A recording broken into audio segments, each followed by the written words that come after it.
우리는 살며 나이를 먹어갑니다. 어릴 때부터 어른이 되기 위해 배워야 할 것들을 배우고 경험을 통해 성숙해가며 세상을 더 잘 이해하게 됩니다. 그러나 나이를 먹으며 우리는 얻어야 할 것뿐만 아니라 버려야 할 것도 생각해야 합니다. 나이를 먹어가며 얻어야 할 것뿐만 아니라 버려야 할 것에도 집중하는 것은 더 풍요로운, 행복하고 만족스러운 삶을 살기 위한 핵심입니다. 과거의 짐을 버리고 긍정적인 관점을 채택하며 관계를 중요시하고 배우며 발전하며 감사하며 충실하면 나이가 들어도 우리는 풍요로운 삶을 즐길 수 있을 것입니다. 이것이 나이를 먹어가며 얻어야 할 것과 버려야 할 것에 집중해야 하는 이유입니다. 오늘은 인생 후반기 삶이 심플해지기 위해서는 어떤 습관을 버려야 할지 알려드리겠습니다. 인생 후반기 사물에 대한 집착을 버리고 주변을 정리하면 말끔한 기분의 일상생활이 더 자유로운 기분으로 하루하루를 행복하게 살아갈 수 있을 것입니다. 우리의 행복은 물질로 채워지는 것이 아니라 정신적 평안과 안정에 있기 때문입니다. 은퇴를 하고 인생 후반기에는 이런 불필요한 것들 버리기를 실천해서 좀 더 삶을 가볍고 여유로운 마음으로 살아갈 필요가 있습니다. 불필요한 것을 버리는 생활이란 단지 물건을 버리는 것만이 아니고 살아가면서 자신의 몸에 배어버린 안 좋은 습관들을 하나씩 버려 없애는 의미도 포함됩니다. 먼저 과거의 무거운 짐을 버려야 합니다. 나이가 들면서 우리는 과거의 경험과 기억을 더 많이 갖게 됩니다. 이것은 양면성을 지닌 것입니다. 어떤 경험은 우리에게 지혜와 성숙함을 가르쳐 줍니다. 그러나 불행히도 어떤 사람들은 과거의 실수나 상처를 너무 오래 기억하고 끌어올려 자신을 괴롭히는 경향이 있습니다. 나이가 들면서 우리는 이러한 무거운 짐을 버리고 더 나은 미래를 위해 나아가야 합니다. 두 번째로 불필요한 스트레스와 걱정을 버려야 합니다. 나이가 들면서 스트레스와 걱정은 더욱 해로울 수 있습니다. 미래에 대한 불안, 건강 문제, 경제적 문제 등 다양한 이유로 우리는 스트레스를 받게 됩니다. 그러나 스트레스와 걱정은 우리의 건강을 해칠 수 있으며 행복을 방해할 수 있습니다. 나이가 들면서는 불필요한 스트레스와 걱정을 버리고 현재의 순간을 즐기기 위해 노력해야 합니다. 세 번째는 바로 선입견입니다. 어릴 때는 몰라서 이럴 거야 하고 착각하고 오해하는 경우가 많고 나이가 들면서는 이랬으니 이렇겠지 하고 편견을 갖게 되는 경우가 많습니다. 어릴 때는 내가 잘 모르고 어리석다는 것을 감추고 싶어서 그랬던 것 같고 나이가 들어서는 미지의 것에 대한 호기심을 잃어버려서 그랬던 것 같습니다. 시간이 지나 여러 가지 일들을 경험하고 그런 경험으로 인해 지혜가 생기는 것은 좋은 일이지만 반대로 선입견이라는 것이 생겨버리기도 합니다. 그래서 아직 해보지 않은 일에 대해, 아직 읽어보지 않은 책에 대해, 보지 않은 영화에 대해, 아직 제대로 만나보지 않은 사람에 대해 제대로 알아보려 하지 않고 눈 돌리지 않았는지, 귀를 닫고 이야기를 듣지 않았던 것은 아니었는지, 마음을 열고 생각을 기울여 주었는지 본인에게 물어봐야 합니다. 모르면서 아는 척하는 것이 꼴볼견인 것만큼 선입견으로 일이 이럴 거야 하고 판단해버리는 것도 꼴볼견입니다. 물론 해보고 읽어보고 만나보고 들어보고 그 다음에 판단을 내리는 것은 괜찮습니다. 인생을 살면서 쓸데없다고까지는 할 수 없어도 그다지 꼭 필요하지 않은 것들에 너무 많은 시간과 물질 에너지를 낭비하고 살고 있다는 생각이 들 때가 있습니다. 우선 큰 집과 자동차 집안을 꽉 채우고 있는 수많은 가구나 옷, 기타 각종 물건들과 그리고 온갖 사람들과의 관계 때문에 생기는 행사나 만남들, 이로 인한 형식적 체면 치레 때문에 많은 시간과 돈을 쓰게 됩니다. 나이가 들면서 우리는 지금까지의 삶에 감사하고 충실해야 합니다.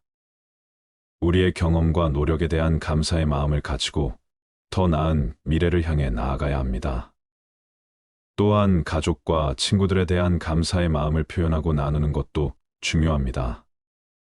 나이를 먹어가며 얻어야 할 것뿐만 아니라 버려야 할 것에도 집중하는 것은 더 풍요로운 행복하고 만족스러운 삶을 살기 위한 핵심입니다. 긍정적인 관점을 채택하며 관계를 중요시하고 배우며 발전하며 감사하며 충실하면 나이가 들어도 우리는 풍요로운 삶을 즐길 수 있을 것입니다. 이것이 나이를 먹어가며 얻어야 할 것과 버려야 할 것에 집중해야 하는 이유입니다. 나이가 들면 들수록 물건의 사용 여부와 상관없이 버리지 못하고 모아두는 습관이 생깁니다. 여러 원인이 있지만 인지기능 저하가 주요 원인으로 꼽힙니다. 사람은 나이가 들면 서서히 인지 기능이 떨어지는데 실제 저장강박증이 있는 자도 젊은 층보다는 노인에게서 많다고 합니다. 오래된 신문 잡지책 옷을 버리지 못하는 것에서부터 심하면 실내가 쓰레기로 가득 찬 상태로 내버려 두기도 합니다. 인구 중 2에서 5% 나타날 정도로 흔한데 환자는 젊은 층보다 노인에게서 2배 정도 많다는 연구 결과가 있습니다. 하지만 이러한 물건들은 생활 속에서 무심코 사용하다가 건강에 악영향을 주는 것들이 있습니다. 알고 보면 건강에 무척 해로워 당장 버려야 하는 것들이 있습니다.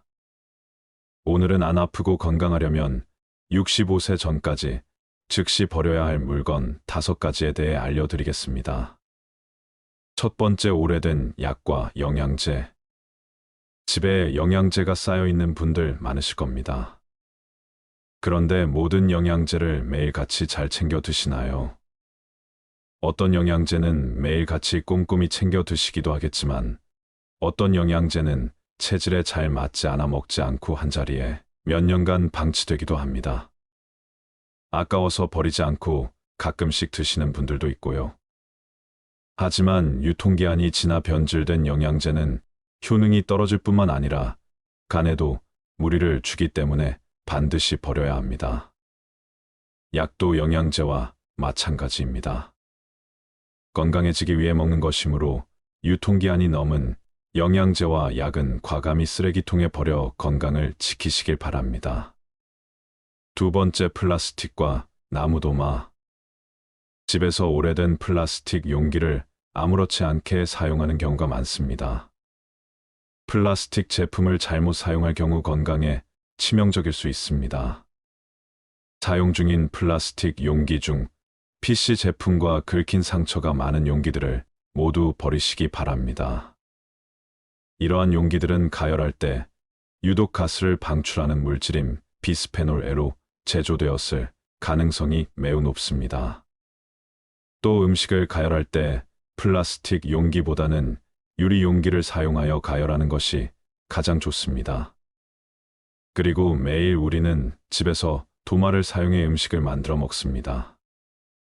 칼질 많이 한 플라스틱과 나무로 된 도마에 당연히 시간이 지날수록 흠집이 많아집니다. 수많은 틈 사이에는 박테리아나 곰팡이가 서식하기에 좋아 사용 후에는 반드시 도마를 깨끗이 닦아 통풍이 잘 되는 곳에 잘 말려줘야 합니다. 음식은 우리의 입을 통해 몸 안으로 들어가므로 위생적인 조리도구를 이용하는 것이 무엇보다 중요합니다.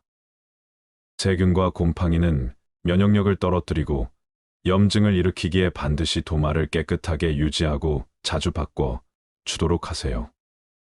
요즘은 스테인리스 도마도 있다고 하니 균이 번식하기 어려운 도마를 사용해 보는 것도 좋을 것 같습니다. 세 번째, 낡고 다른 운동화. 운동화를 한번 사면 몇 년을 계속 신게 되는데 오래된 운동화는 굽이 달라 충격 흡수율이 매우 낮습니다. 또한 신발은 걸음걸이에 따라 뒷부분이 많이 마모되게 합니다. 그런데 마모가 된 신발을 계속 신는다면 어떻게 될까요? 특히 운동할 때 신는 운동화의 뒷부분은 체중이 실리면서 몸에 충격이 흡수되는 곳이므로 마모가 되면 새로운 신발을 신어줘야 합니다. 운도의 밑창이 다르면 뛰고 걸을 때마다 완충되는 곳이 없어 발바닥과 무릎과 허리가 그 충격을 그대로 흡수해 관절과 척추에 손상을 주게 되어 무릎, 통증과 허리, 디스크 등의 발병률을 높이게 됩니다. 아무리 마음에 드는 운동화라도 밑창에 마모된 곳이 있으면 꼭 교체하여 무릎과 허리가 다치지 않도록 예방하시기 바랍니다. 네 번째, 오래 써서 다른 칫솔. 매일 최소 하루 3번 치아를 닦아주는 칫솔은 세균이 번식하기 참 쉬운 물건입니다. 더군다나 입안 닦기 때문에 각질층이 없는 점막에 바로 세균이 침투하기 쉬워 각별히 깨끗하게 관리해야 합니다. 입안에 상처가 있다면 바로 혈관을 통해 세균이 우리 온몸을 헤집고 돌아다니게 되므로 반드시 칫솔 관리 위생을 지켜주셔야 합니다. 칫솔에 세균이 번식하는 것을 막으려면 일주일에 한 번 물을 묻혀 전자레인지 1분간 돌려주면 된다고 합니다. 생각보다 간단하죠. 평소에는 통풍이 잘 되는 곳에 놔둬 물이 빨리 마르게 해주시고 칫솔모가 벌어진 칫솔을 이용해 치아를 닦아주면 치해 제거가 되지 않으므로 최소 2~3개월마다 교체해 주어야 합니다. 다섯 번째, 오래된 화장품. 유통기한이 지났어도 아깝다며 화장품을 계속 바른 적이 있으신가요?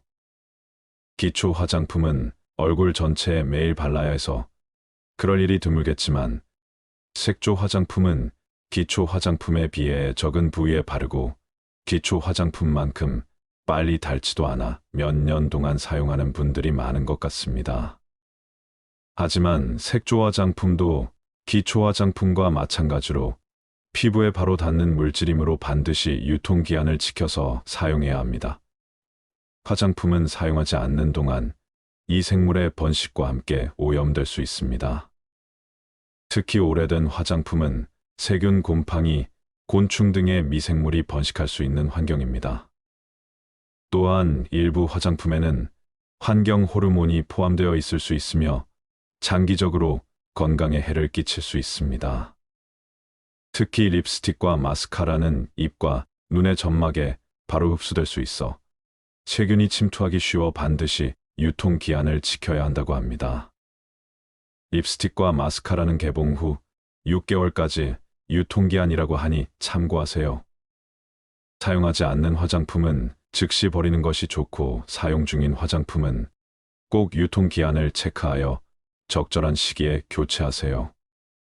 우리의 건강은 우리가 책임져야 할 소중한 자산이므로 건강한 삶을 위해 행동에 옮겨 보시기 바랍니다. 지금까지 실제로 열심히 사고 모아두었지만 살다 보면 많은 것들이 그다지 쓸모가 없는 것들이라는 것을 알게 됩니다. 또한 많은 물건들로 둘러싸인 어수선한 공간에서는 정신도 쉽게 산만해지고 마음이 무거워져 생각도 정리가 되지 않습니다.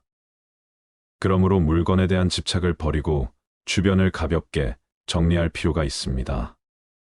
살다 보면 어떤 일이든 후회가 남습니다. 미리 알았더라면 후회를 덜 남길 수 있었을까요? 인생의 후반기를 보내고 있는 60대들은 그들이 지금껏 살아온 발자취 곳곳에서 후회를 발견한다고 합니다. 인생의 시행착오를 줄이고 더 나은 인생을 살기 위해서 꼭 알아야 되는 건 무엇일까요? 첫 번째, 저축을 많이 하지 못한 것. 자축은 노후 대비에 가장 중요한 역할을 합니다. 은퇴 이후 가장 큰 고민을 경제적인 어려움이라고 꼽았습니다. 고정 수입이 줄어들고 자녀 지원비, 병원비 등 각종 늘어가는 지출비 탓에 생활고에 시달릴 수 있습니다. 노후 대비를 위해서는 먼저 저축을 시작해야 합니다. 저축을 시작할 때는 먼저 현재 수입과 지출을 파악하고 가능한 많은 돈을 저축하는 것이 좋습니다. 젊은 나이에 저축을 하지 않으면 은퇴 이후 큰 고난을 겪게 될 수 있습니다. 두 번째, 배우자에게 잘하지 못한 것.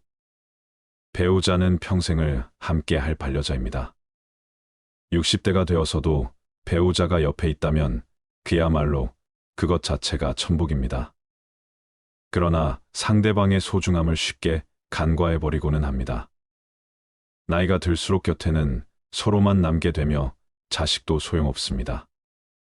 배우자에게 최선을 다하며 앞으로의 노후를 그려 나갑시다.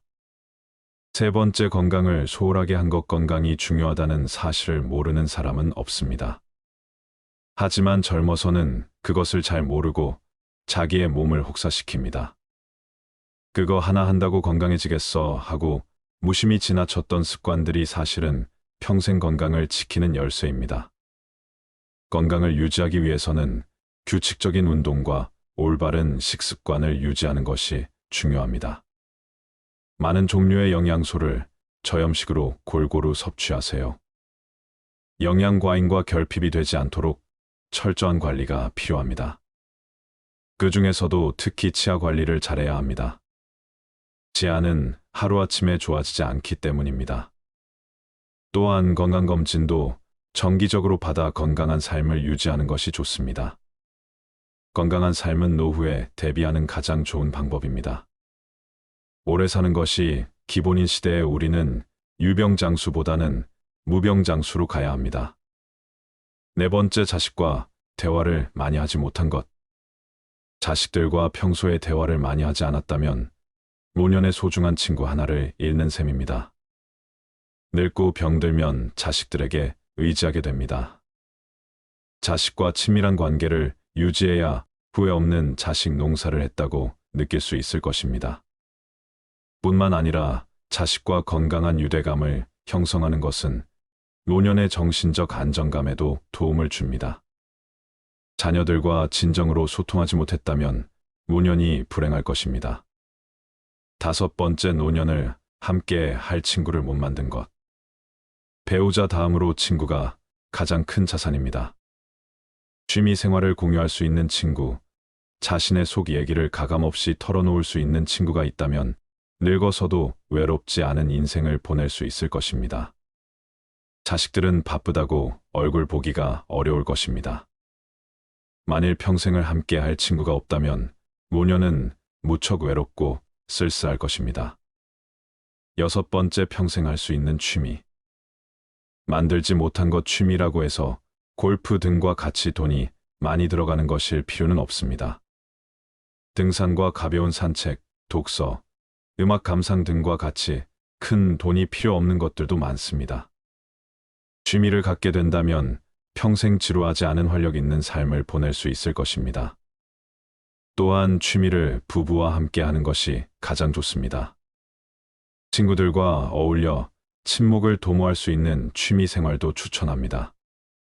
나이와 건강에 맞는 취미를 개발하는 것은 아주 중요한 노후의 요건임에는 틀림없습니다.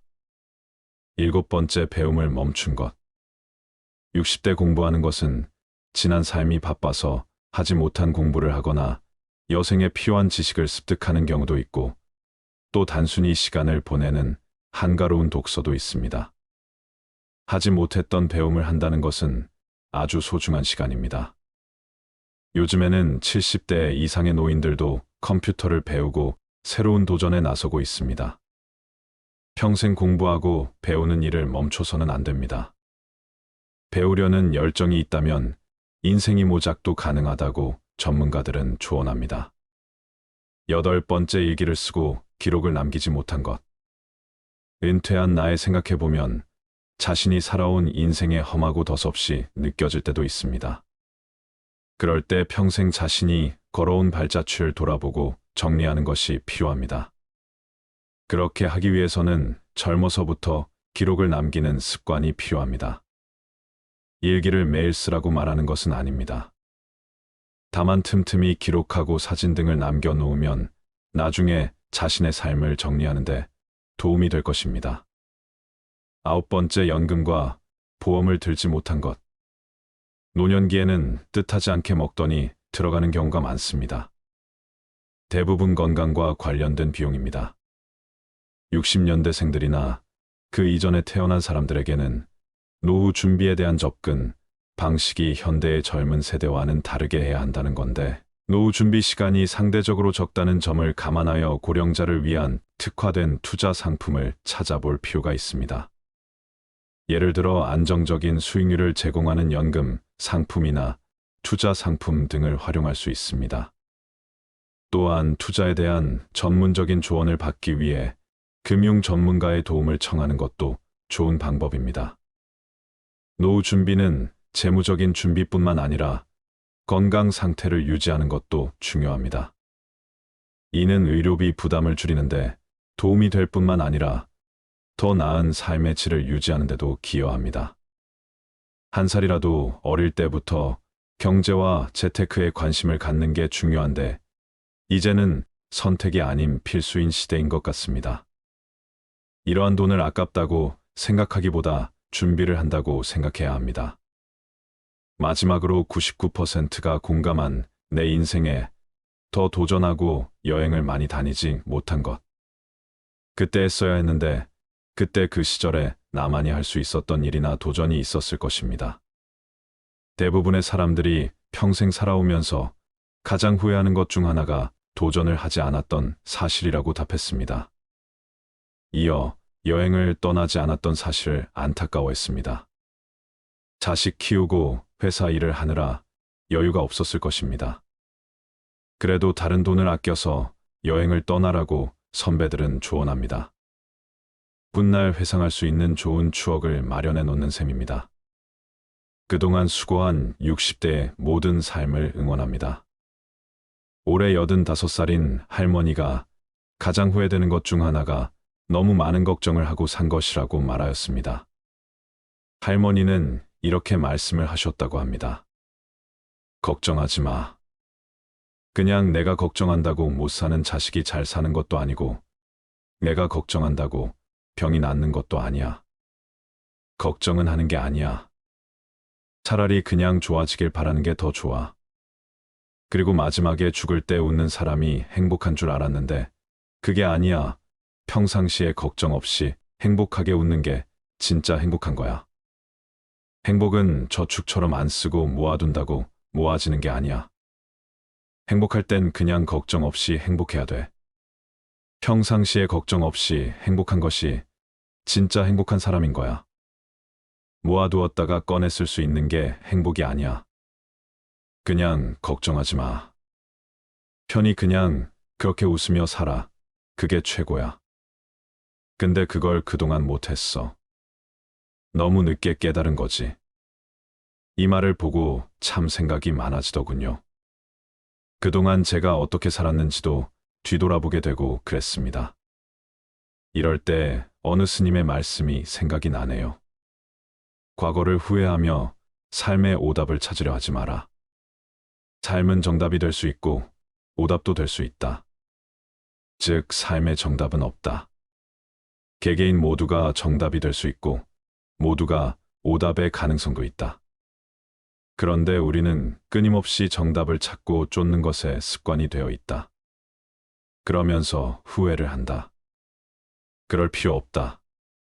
지금 내가 서 있는 이 자리가 내 자리이고 정답과 오답을 나누며 분별하는 마음이 괴로움을 가지고 오는 것이다. 정답이든 오답이든 그냥 그대로 다 받아들이면 그대로 정답이 되는 것이다. 여러분들의 후회되는 것들은 무엇이 있나요? 그리고 그 후회되는 것들을 하지 않기 위해 어떤 노력을 하고 있나요? 지금껏 쉴 틈 없이 달려온 여러분의 마음에 위로가 되는 좋은 글 하나 읽어 드리도록 하겠습니다. 다들 마음을 내려놓고 어느 한 의사의 이야기에 집중해 주시길 바랍니다. 나는 의대 교수였다. 79세의 노인이다. 정신과 전문의로 50년간 15만 명의 환자를 돌보고 학생들을 가르쳐 왔다. 퇴직 후 왼쪽 눈의 시력을 완전히 잃었다. 당뇨병, 고혈압, 통풍, 허리 디스크, 관상동맥 협착, 담석 등 7가지 중병과 고달픈 스트레스를 벗삼아 어쩔 수 없이 살아가고 있다. 한쪽 눈으로도 아침이면 해를 볼 수 있고 밤이 되면 별을 볼 수 있다. 잠이 들면 다음 날 아침에 햇살을 느낄 수 있고 기쁨과 슬픔과 사랑을 품을 수 있다. 남의 아픔을 아파해 줄 수 있는 가슴을 가지고 있다. 세상을 원망할 시간이 없다. 지팡이 짚고 가끔 집 밖으로 산책을 했다. 한쪽 눈이지만 보이는 것만 보아도 아름다운 것이 많았다. 지금은 다리에 힘이 없어 산책이 어렵지만 계절이 바뀔 때마다 보이는 앞산숲을 색깔이 아름답다. 삶이 감사하다. 인생이란 바로 여기와 지금이다. 행복을 느낄 시간과 공간과 사람은 바로 지금이다. 지금 여기에서 함께하는 사람들과 어울려 한 번이라도 웃으며 이야기를 나눌 수 있는 곳이 바로 즐거움이다. 살아보니까 그렇다. 뇌 속에서 행복을 만드는 물질은 엔돌핀이다. 엔돌핀은 과거의 행복한 추억 때문에 생기는 게 아니다. 지금 내가 즐거워야 엔돌핀이 형성된다. 사람이 어떻게 늘 행복하기만 하느냐고 묻는 이들도 있다. 그런 이분법적인 생각에서 벗어나야 한다. 어제 죽은 사람들이 하루라도 더 살기를 원했던 그 소중한 시간에 나는 오늘을 살고 있다. 괴롭고 슬퍼도 한 가닥 희망을 만들어 보자. 살아있음이 즐겁고 만날 수 있음에 감사하자. 지나간 세월은 어렵게 살았더라도 다 행복했던 거라고 나이 든 사람들은 이야기한다. 왜냐하면 사람은 누구나 짜릿하게 행복한 시간이 있었다. 사람은 그 추억으로 사는 것 같다. 괴로움을 겪어봐야 행복할 줄 안다. 인생살이 살면서 오늘 지금 여기가 제일 중요하다라는 말이 맞는 말 같다. 아내 없이 살아보니까 있을 땐 몰랐는데 젓가락 한쪽이 없어진 느낌이다. 있을 때 잘해라는 말을 많이 들었는데 그럼 어떻게 살아야 할까? 우리 장인이 하신 말씀인데 나에게 주어진 대로 감사하면서 받아들이면 다 보여. 행복의 답은 바로 지금 여기 내 가슴에 담겨 있다. 고개 들어 저 멀리 하늘을 한번 보자. 정말 눈물 없이 들을 수 없는 가슴 아픈 이야기입니다. 반려자를 잃고 젓가락 한 짝을 잃은 듯한 기분을 여러분들은 공감하시나요? 배우자의 소중함을 느낄 수 있는 어느 한 부부의 감동 실화를 말씀드리겠습니다. 미안하지만 난 당신을 사랑하지 않아. 왜 결혼했는지 모르겠어. 나는 말했다. 아내가 두 손으로 얼굴을 가리고 말없이 울었다. 난 미안했지만 등을 돌리고 집을 나왔다. 아내와 더 이상 살아갈 자신이 없었기 때문이다. 아내에게 이혼 서류를 꺼냈다. 집과 자동차, 부동산과 현금, 그 중에서 당신이 30%를 가질 수 있어. 아내는 말없이 눈물만 흘렸다. 이튿날 집에 돌아와 보니 탁자에 아내가 써놓은 편지가 있었다. 눈물이 얼룩져 있어서 혹시 내 마음이 흔들릴까 봐 읽지 않으려 하다가 나도 모르게 읽어내려갔다. 난 아무것도 원하지 않아. 다만 한 달쯤 시간을 갖고 싶어. 한 달만이라도 아무 일 없는 것처럼 대해줘. 아이 시험 기간이니까. 신경 쓰지 않게. 그리고 이혼 조건으로 한 가지 부탁만 할게.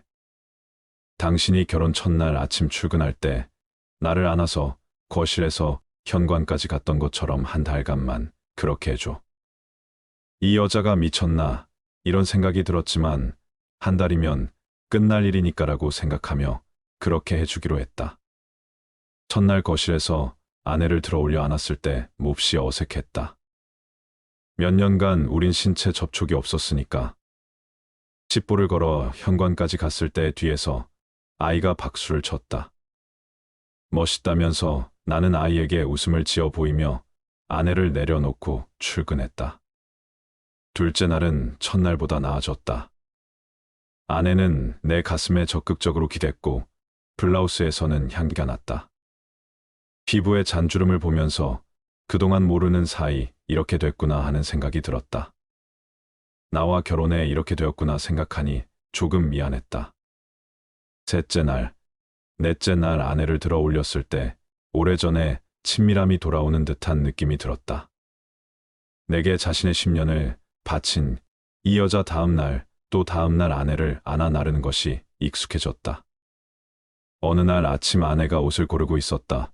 옷들이 모두 커져버렸다며 투덜댔다. 그러고 보니 아내를 들면 들수록 가벼워지는 느낌이 있었다. 이혼 걱정에 야위어 가고 있는 중일까?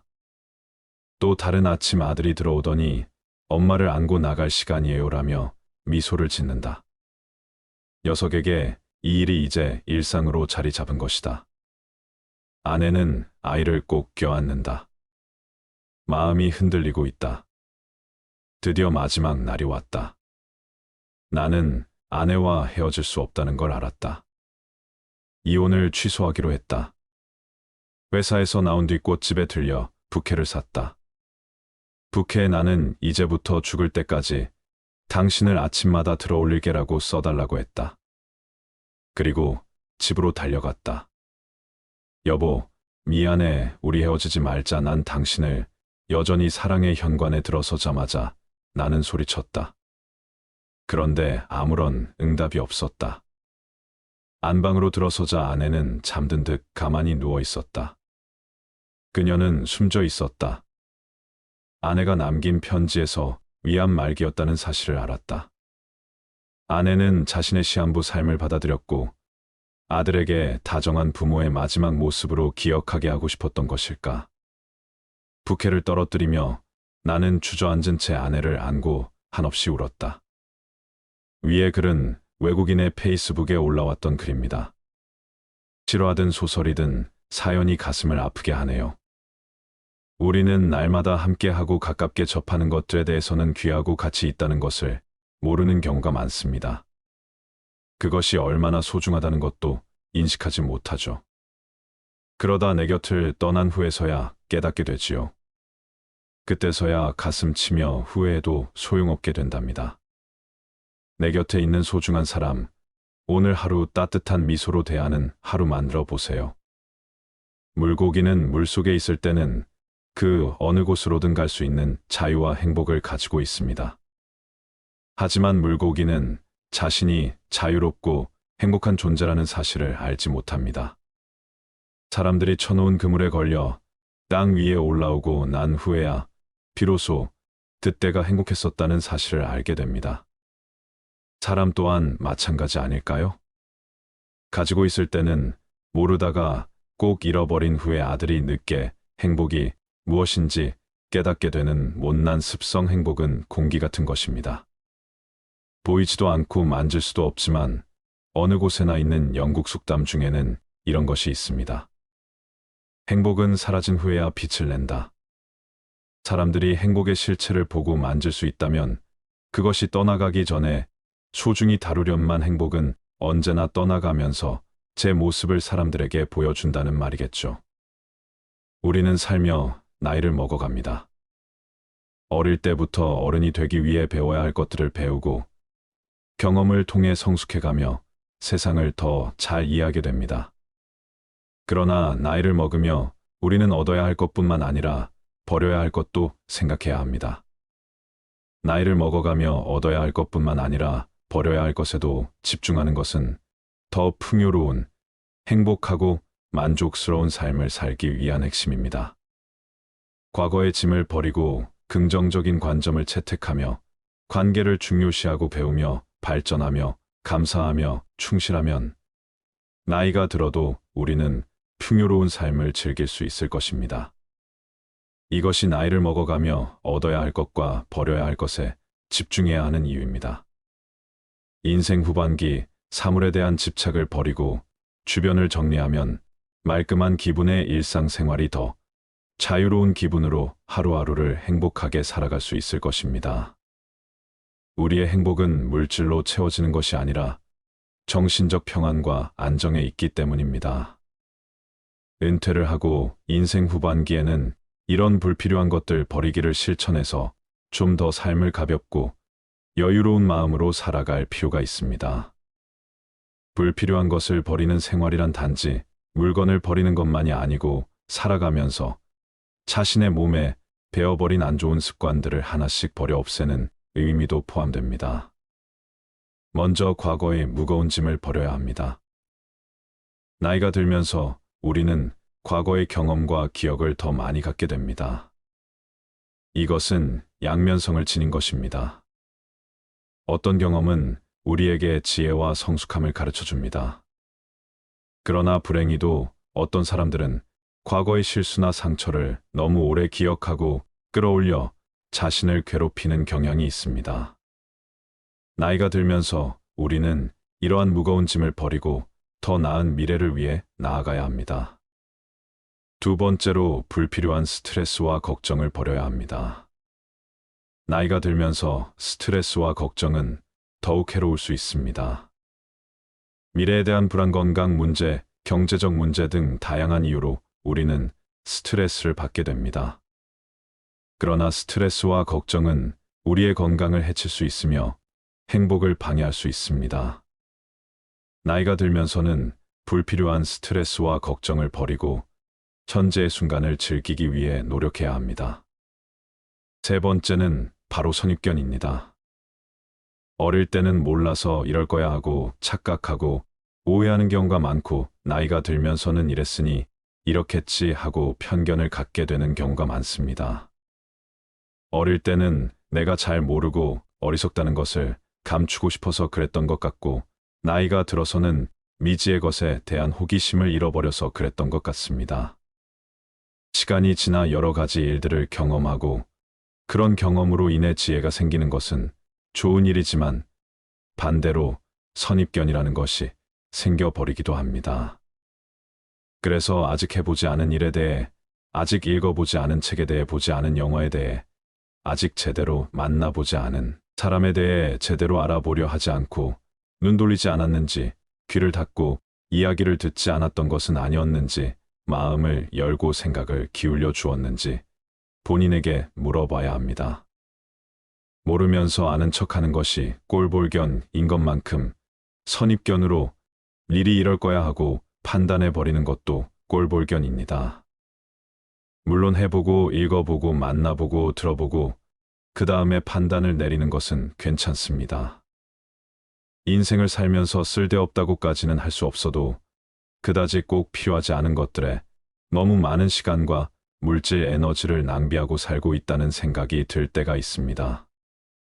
우선 큰 집과 자동차 집안을 꽉 채우고 있는 수많은 가구나 옷, 기타 각종 물건들과, 그리고 온갖 사람들과의 관계 때문에 생기는 행사나 만남들, 이로 인한 형식적 체면 치레 때문에 많은 시간과 돈을 쓰게 됩니다. 나이가 들면서 우리는 지금까지의 삶에 감사하고 충실해야 합니다. 우리의 경험과 노력에 대한 감사의 마음을 가지고 더 나은 미래를 향해 나아가야 합니다. 또한 가족과 친구들에 대한 감사의 마음을 표현하고 나누는 것도 중요합니다. 나이를 먹어가며 얻어야 할 것뿐만 아니라 버려야 할 것에도 집중하는 것은 더 풍요로운, 행복하고 만족스러운 삶을 살기 위한 핵심입니다. 긍정적인 관점을 채택하며 관계를 중요시하고 배우며 발전하며 감사하며 충실하면 나이가 들어도 우리는 풍요로운 삶을 즐길 수 있을 것입니다. 이것이 나이를 먹어가며 얻어야 할 것과 버려야 할 것에 집중해야 하는 이유입니다. 나이가 들면 들수록 물건의 사용 여부와 상관없이 버리지 못하고 모아두는 습관이 생깁니다. 여러 원인이 있지만 인지기능 저하가 주요 원인으로 꼽힙니다. 사람은 나이가 들면 서서히 인지 기능이 떨어지는데, 실제 저장 강박증이 있는 자도 젊은 층보다는 노인에게서 많다고 합니다. 오래된 신문, 잡지책, 옷을 버리지 못하는 것에서부터 심하면 실내가 쓰레기로 가득 찬 상태로 내버려 두기도 합니다. 인구 중 2에서 5% 나타날 정도로 흔한데, 환자는 젊은 층보다 노인에게서 2배 정도 많다는 연구 결과가 있습니다. 하지만 이러한 물건들은 생활 속에서 무심코 사용하다가 건강에 악영향을 주는 것들이 있습니다. 알고 보면 건강에 무척 해로워 당장 버려야 하는 것들이 있습니다. 오늘은 안 아프고 건강하려면 65세 전까지 즉시 버려야 할 물건 5가지에 대해 알려드리겠습니다. 첫 번째, 오래된 약과 영양제. 집에 영양제가 쌓여있는 분들 많으실 겁니다. 그런데 모든 영양제를 매일같이 잘 챙겨 드시나요? 어떤 영양제는 매일같이 꼼꼼히 챙겨 드시기도 하겠지만, 어떤 영양제는 체질에 잘 맞지 않아 먹지 않고 한자리에 몇 년간 방치되기도 합니다. 아까워서 버리지 않고 가끔씩 드시는 분들도 있고요. 하지만 유통기한이 지나 변질된 영양제는 효능이 떨어질 뿐만 아니라 간에도 무리를 주기 때문에 반드시 버려야 합니다. 약도 영양제와 마찬가지입니다. 건강해지기 위해 먹는 것이므로 유통기한이 넘은 영양제와 약은 과감히 쓰레기통에 버려 건강을 지키시길 바랍니다. 두 번째, 플라스틱과 나무도마. 집에서 오래된 플라스틱 용기를 아무렇지 않게 사용하는 경우가 많습니다. 플라스틱 제품을 잘못 사용할 경우 건강에 치명적일 수 있습니다. 사용 중인 플라스틱 용기 중 PC 제품과 긁힌 상처가 많은 용기들을 모두 버리시기 바랍니다. 이러한 용기들은 가열할 때 유독 가스를 방출하는 물질인 비스페놀 A로 제조되었을 가능성이 매우 높습니다. 또 음식을 가열할 때 플라스틱 용기보다는 유리 용기를 사용하여 가열하는 것이 가장 좋습니다. 그리고 매일 우리는 집에서 도마를 사용해 음식을 만들어 먹습니다. 칼질 많이 한 플라스틱과 나무로 된 도마에 당연히 시간이 지날수록 흠집이 많아집니다. 수많은 틈 사이에는 박테리아나 곰팡이가 서식하기에 좋아 사용 후에는 반드시 도마를 깨끗이 닦아 통풍이 잘 되는 곳에 잘 말려줘야 합니다. 음식은 우리의 입을 통해 몸 안으로 들어가므로 위생적인 조리도구를 이용하는 것이 무엇보다 중요합니다. 세균과 곰팡이는 면역력을 떨어뜨리고 염증을 일으키기에 반드시 도마를 깨끗하게 유지하고 자주 바꿔 주도록 하세요.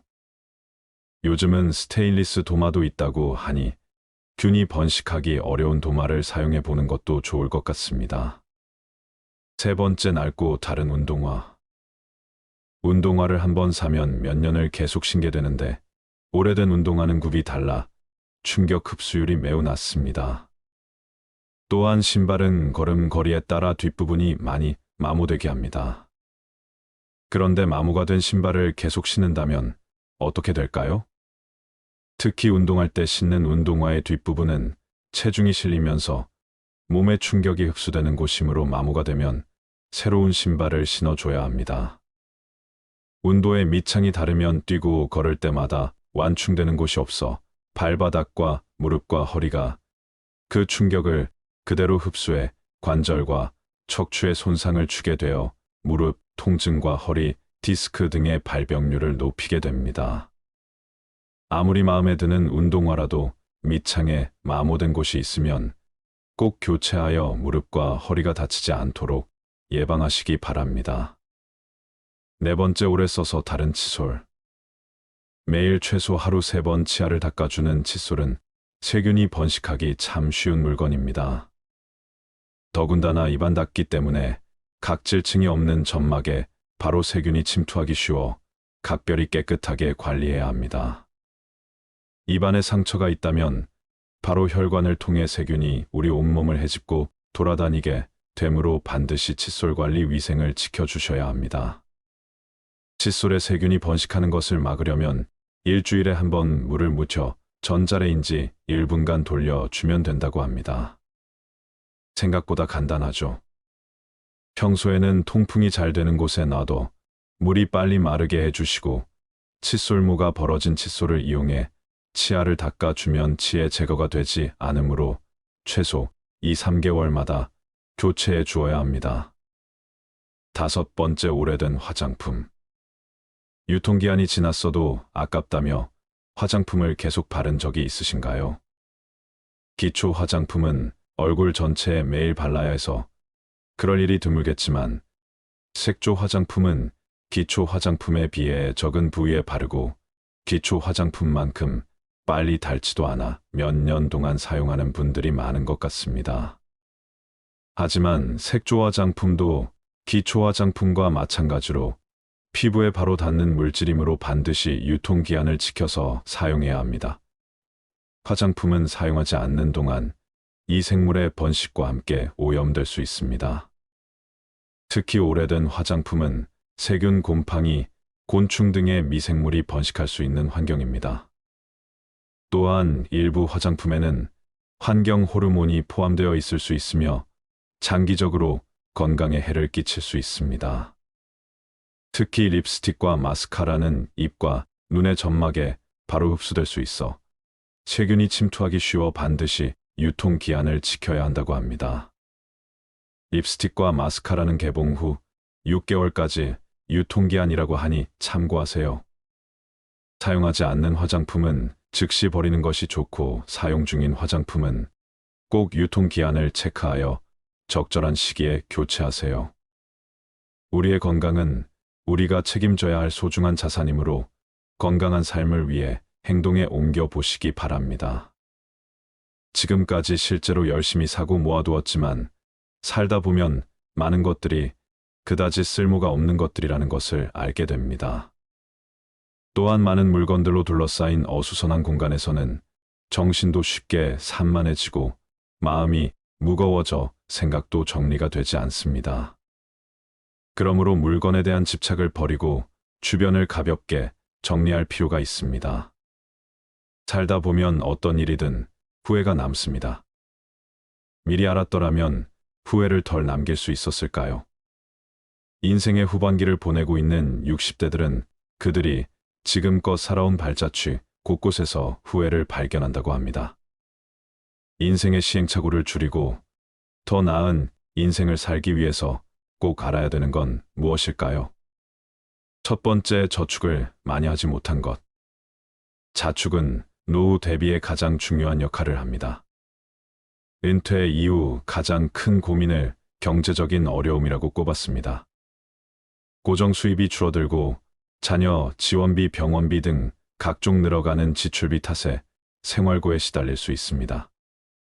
노후 대비를 위해서는 먼저 저축을 시작해야 합니다. 저축을 시작할 때는 먼저 현재 수입과 지출을 파악하고 가능한 많은 돈을 저축하는 것이 좋습니다. 젊은 나이에 저축을 하지 않으면 은퇴 이후 큰 고난을 겪게 될 수 있습니다. 두 번째, 배우자에게 잘하지 못한 것. 배우자는 평생을 함께 할 반려자입니다. 60대가 되어서도 배우자가 옆에 있다면 그야말로 그것 자체가 천복입니다. 그러나 상대방의 소중함을 쉽게 간과해버리고는 합니다. 나이가 들수록 곁에는 서로만 남게 되며 자식도 소용없습니다. 배우자에게 최선을 다하며 앞으로의 노후를 그려나갑시다.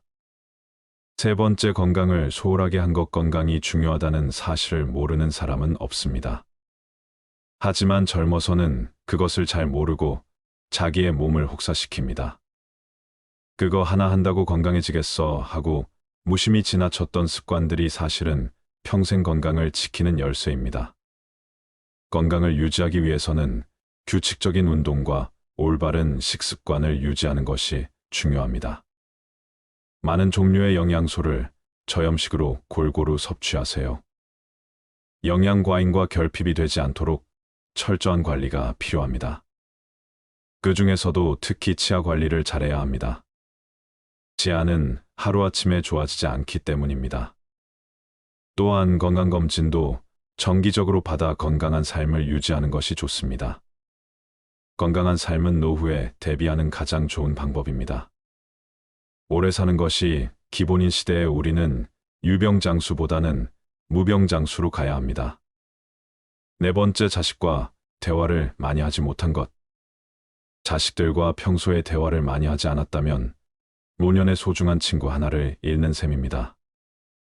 늙고 병들면 자식들에게 의지하게 됩니다. 자식과 친밀한 관계를 유지해야 후회 없는 자식 농사를 했다고 느낄 수 있을 것입니다. 뿐만 아니라 자식과 건강한 유대감을 형성하는 것은 노년의 정신적 안정감에도 도움을 줍니다. 자녀들과 진정으로 소통하지 못했다면 노년이 불행할 것입니다. 다섯 번째, 노년을 함께 할 친구를 못 만든 것. 배우자 다음으로 친구가 가장 큰 자산입니다. 취미 생활을 공유할 수 있는 친구, 자신의 속 얘기를 가감없이 털어놓을 수 있는 친구가 있다면 늙어서도 외롭지 않은 인생을 보낼 수 있을 것입니다. 자식들은 바쁘다고 얼굴 보기가 어려울 것입니다. 만일 평생을 함께 할 친구가 없다면 노년은 무척 외롭고 쓸쓸할 것입니다. 여섯 번째, 평생 할 수 있는 취미. 만들지 못한 것 취미라고 해서 골프 등과 같이 돈이 많이 들어가는 것일 필요는 없습니다. 등산과 가벼운 산책, 독서, 음악 감상 등과 같이 큰 돈이 필요 없는 것들도 많습니다. 취미를 갖게 된다면 평생 지루하지 않은 활력 있는 삶을 보낼 수 있을 것입니다. 또한 취미를 부부와 함께 하는 것이 가장 좋습니다. 친구들과 어울려 친목을 도모할 수 있는 취미 생활도 추천합니다. 나이와 건강에 맞는 취미를 개발하는 것은 아주 중요한 노후의 요건임에는 틀림없습니다.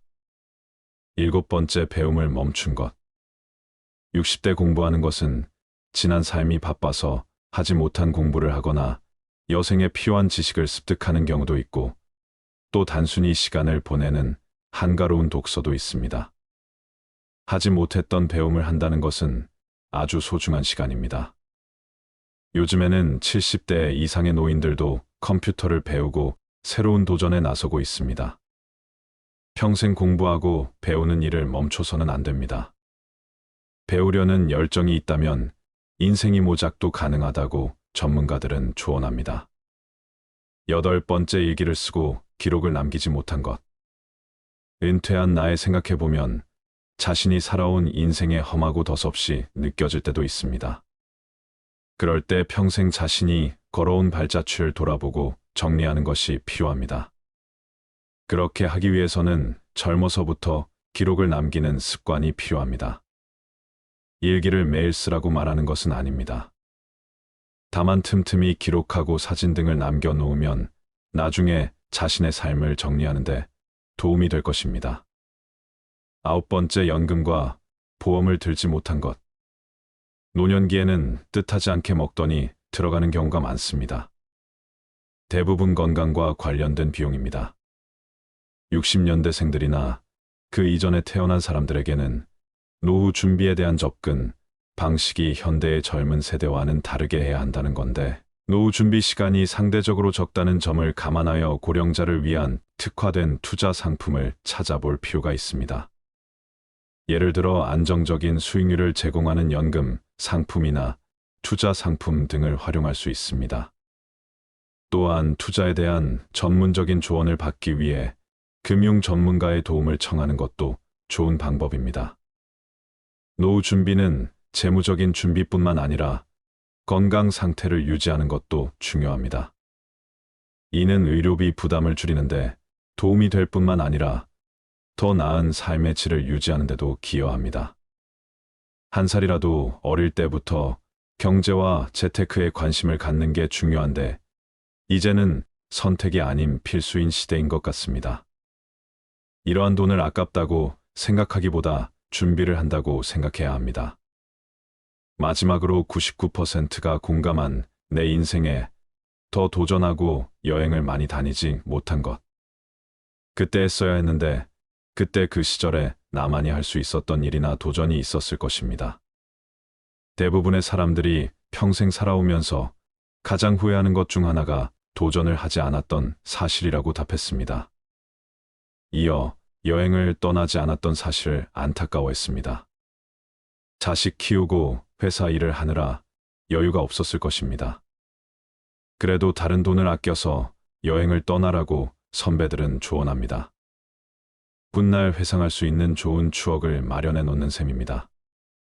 그동안 수고한 60대의 모든 삶을 응원합니다. 올해 85살인 할머니가 가장 후회되는 것 중 하나가 너무 많은 걱정을 하고 산 것이라고 말하였습니다. 할머니는 이렇게 말씀을 하셨다고 합니다. 걱정하지 마. 그냥 내가 걱정한다고 못 사는 자식이 잘 사는 것도 아니고, 내가 걱정한다고 병이 낫는 것도 아니야. 걱정은 하는 게 아니야. 차라리 그냥 좋아지길 바라는 게 더 좋아.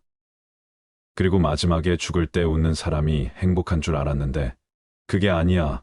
평상시에 걱정 없이 행복하게 웃는 게 진짜 행복한 거야. 행복은 저축처럼 안 쓰고 모아둔다고 모아지는 게 아니야. 행복할 땐 그냥 걱정 없이 행복해야 돼. 평상시에 걱정 없이 행복한 것이 진짜 행복한 사람인 거야. 모아두었다가 꺼내 쓸 수 있는 게 행복이 아니야. 그냥 걱정하지 마. 편히 그냥 그렇게 웃으며 살아. 그게 최고야. 근데 그걸 그동안 못했어. 너무 늦게 깨달은 거지. 이 말을 보고 참 생각이 많아지더군요. 그동안 제가 어떻게 살았는지도 뒤돌아보게 되고 그랬습니다. 이럴 때 어느 스님의 말씀이 생각이 나네요. 과거를 후회하며 삶의 오답을 찾으려 하지 마라. 삶은 정답이 될 수 있고 오답도 될 수 있다. 즉, 삶의 정답은 없다. 개개인 모두가 정답이 될 수 있고 모두가 오답의 가능성도 있다. 그런데 우리는 끊임없이 정답을 찾고 쫓는 것에 습관이 되어 있다. 그러면서 후회를 한다. 그럴 필요 없다. 지금 내가 서 있는 이 자리가 내 자리이고 정답과 오답을 나누며 분별하는 마음이 괴로움을 가지고 오는 것이다. 정답이든 오답이든 그냥 그대로 다 받아들이면 그대로 정답이 되는 것이다. 여러분들의 후회되는 것들은 무엇이 있나요? 그리고 그 후회되는 것들을 하지 않기 위해 어떤 노력을 하고 있나요? 지금껏 쉴 틈 없이 달려온 여러분의 마음에 위로가 되는 좋은 글 하나 읽어 드리도록 하겠습니다. 다들 마음을 내려놓고 어느 한 의사의 이야기에 집중해 주시길 바랍니다. 나는 의대 교수였다. 79세의 노인이다. 정신과 전문의로 50년간 15만 명의 환자를 돌보고 학생들을 가르쳐 왔다. 퇴직 후 왼쪽 눈의 시력을 완전히 잃었다. 당뇨병, 고혈압, 통풍, 허리 디스크, 관상동맥 협착, 담석 등 7가지 중병과 고달픈 스트레스를 벗삼아 어쩔 수 없이 살아가고 있다. 한쪽 눈으로도 아침이면 해를 볼 수 있고 밤이 되면 별을 볼 수 있다. 잠이 들면 다음 날 아침에 햇살을 느낄 수 있고 기쁨과 슬픔과 사랑을 품을 수 있다. 남의 아픔을 아파해 줄 수 있는 가슴을 가지고 있다. 세상을 원망할 시간이 없다. 지팡이 짚고 가끔 집 밖으로 산책을 했다. 한쪽 눈이지만 보이는 것만 보아도 아름다운 것이 많았다. 지금은 다리에 힘이 없어 산책이 어렵지만 계절이 바뀔 때마다 보이는 앞산숲을 색깔이 아름답다. 삶이 감사하다. 인생이란 바로 여기와 지금이다. 행복을 느낄 시간과 공간과 사람은 바로 지금이다. 지금 여기에서 함께하는 사람들과 어울려 한 번이라도 웃으며 이야기를 나눌 수 있는 곳이 바로 즐거움이다. 살아보니까 그렇다. 뇌 속에서 행복을 만드는 물질은 엔돌핀이다. 엔돌핀은 과거의 행복한 추억 때문에 생기는 게 아니다. 지금 내가 즐거워야 엔돌핀이 형성된다.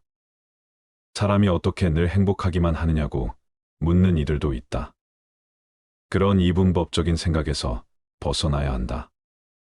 어제 죽은 사람들이 하루라도 더 살기를 원했던 그 소중한 시간에 나는 오늘을 살고 있다. 괴롭고 슬퍼도 한 가닥 희망을 만들어 보자. 살아있음이 즐겁고 만날 수 있음에 감사하자. 지나간 세월은 어렵게 살았더라도 다 행복했던 거라고 나이 든 사람들은 이야기한다. 왜냐하면 사람은 누구나 짜릿하게 행복한 시간이 있었다. 사람은 그 추억으로 사는 것 같다. 괴로움을 겪어봐야 행복할 줄 안다. 인생살이 살면서 오늘 지금 여기가 제일 중요하다라는 말이 맞는 말 같다. 아내 없이 살아보니까 있을 땐 몰랐는데 젓가락 한쪽이 없어진 느낌이다. 있을 때 잘해라는 말을 많이 들었는데 그럼 어떻게 살아야 할까? 우리 장인이 하신 말씀인데 나에게 주어진 대로 감사하면서 받아들이면 다 보여. 행복의 답은 바로 지금 여기 내 가슴에 담겨 있다. 고개 들어 저 멀리 하늘을 한번 보자. 정말 눈물 없이 들을 수 없는 가슴 아픈 이야기입니다. 반려자를 잃고 젓가락 한 짝을 잃은 듯한 기분을 여러분들은 공감하시나요? 배우자의 소중함을 느낄 수 있는 어느 한 부부의 감동 실화를 말씀드리겠습니다. 미안하지만 난 당신을 사랑하지 않아. 왜 결혼했는지 모르겠어. 나는 말했다. 아내가 두 손으로 얼굴을 가리고 말없이 울었다. 난 미안했지만 등을 돌리고 집을 나왔다. 아내와 더 이상 살아갈 자신이 없었기 때문이다. 아내에게 이혼 서류를 꺼냈다. 집과 자동차, 부동산과 현금, 그 중에서 당신이 30%를 가질 수 있어. 아내는 말없이 눈물만 흘렸다. 이튿날 집에 돌아와 보니 탁자에 아내가 써놓은 편지가 있었다. 눈물이 얼룩져 있어서 혹시 내 마음이 흔들릴까 봐 읽지 않으려 하다가 나도 모르게 읽어내려갔다. 난 아무것도 원하지 않아. 다만 한 달쯤 시간을 갖고 싶어. 한 달만이라도 아무 일 없는 것처럼 대해줘. 아이 시험 기간이니까. 신경 쓰지 않게. 그리고 이혼 조건으로 한 가지 부탁만 할게. 당신이 결혼 첫날 아침 출근할 때 나를 안아서 거실에서 현관까지 갔던 것처럼 한 달간만 그렇게 해줘. 이 여자가 미쳤나 이런 생각이 들었지만 한 달이면 끝날 일이니까라고 생각하며 그렇게 해주기로 했다. 첫날 거실에서 아내를 들어올려 안았을 때 몹시 어색했다. 몇 년간 우린 신체 접촉이 없었으니까. 집보를 걸어 현관까지 갔을 때 뒤에서 아이가 박수를 쳤다. 멋있다면서 나는 아이에게 웃음을 지어 보이며 아내를 내려놓고 출근했다. 둘째 날은 첫날보다 나아졌다. 아내는 내 가슴에 적극적으로 기댔고 블라우스에서는 향기가 났다. 피부의 잔주름을 보면서 그동안 모르는 사이 이렇게 됐구나 하는 생각이 들었다. 나와 결혼해 이렇게 되었구나 생각하니 조금 미안했다. 셋째 날, 넷째 날 아내를 들어 올렸을 때 오래전에 친밀함이 돌아오는 듯한 느낌이 들었다. 내게 자신의 10년을 바친 이 여자 다음 날 또 다음 날 아내를 안아 나르는 것이 익숙해졌다. 어느 날 아침 아내가 옷을 고르고 있었다. 옷들이 모두 커져버렸다며 투덜댔다. 그러고 보니 아내를 들면 들수록 가벼워지는 느낌이 있었다. 이혼 걱정에 야위어 가고 있는 중일까? 또 다른 아침 아들이 들어오더니 엄마를 안고 나갈 시간이에요라며 미소를 짓는다. 녀석에게 이 일이 이제 일상으로 자리 잡은 것이다. 아내는 아이를 꼭 껴안는다. 마음이 흔들리고 있다. 드디어 마지막 날이 왔다. 나는 아내와 헤어질 수 없다는 걸 알았다. 이혼을 취소하기로 했다. 회사에서 나온 뒤 꽃집에 들려 부케를 샀다. 부케에 나는 이제부터 죽을 때까지 당신을 아침마다 들어올릴게라고 써달라고 했다. 그리고 집으로 달려갔다. 여보, 미안해. 우리 헤어지지 말자. 난 당신을 여전히 사랑해. 현관에 들어서자마자 나는 소리쳤다. 그런데 아무런 응답이 없었다. 안방으로 들어서자 아내는 잠든 듯 가만히 누워 있었다. 그녀는 숨져 있었다. 아내가 남긴 편지에서 위안 말기였다는 사실을 알았다. 아내는 자신의 시한부 삶을 받아들였고 아들에게 다정한 부모의 마지막 모습으로 기억하게 하고 싶었던 것일까. 부케를 떨어뜨리며 나는 주저앉은 채 아내를 안고 한없이 울었다. 위의 글은 외국인의 페이스북에 올라왔던 글입니다. 싫어하든 소설이든 사연이 가슴을 아프게 하네요. 우리는 날마다 함께하고 가깝게 접하는 것들에 대해서는 귀하고 가치 있다는 것을 모르는 경우가 많습니다. 그것이 얼마나 소중하다는 것도 인식하지 못하죠. 그러다 내 곁을 떠난 후에서야 깨닫게 되지요. 그때서야 가슴 치며 후회해도 소용없게 된답니다. 내 곁에 있는 소중한 사람, 오늘 하루 따뜻한 미소로 대하는 하루 만들어 보세요. 물고기는 물속에 있을 때는 그 어느 곳으로든 갈 수 있는 자유와 행복을 가지고 있습니다. 하지만 물고기는 자신이 자유롭고 행복한 존재라는 사실을 알지 못합니다. 사람들이 쳐놓은 그물에 걸려 땅 위에 올라오고 난 후에야 비로소 그때가 행복했었다는 사실을 알게 됩니다. 사람 또한 마찬가지 아닐까요? 가지고 있을 때는 모르다가 꼭 잃어버린 후에 아들이 늦게 행복이 무엇인지 깨닫게 되는 못난 습성. 행복은 공기 같은 것입니다. 보이지도 않고 만질 수도 없지만 어느 곳에나 있는 영국 속담 중에는 이런 것이 있습니다. 행복은 사라진 후에야 빛을 낸다.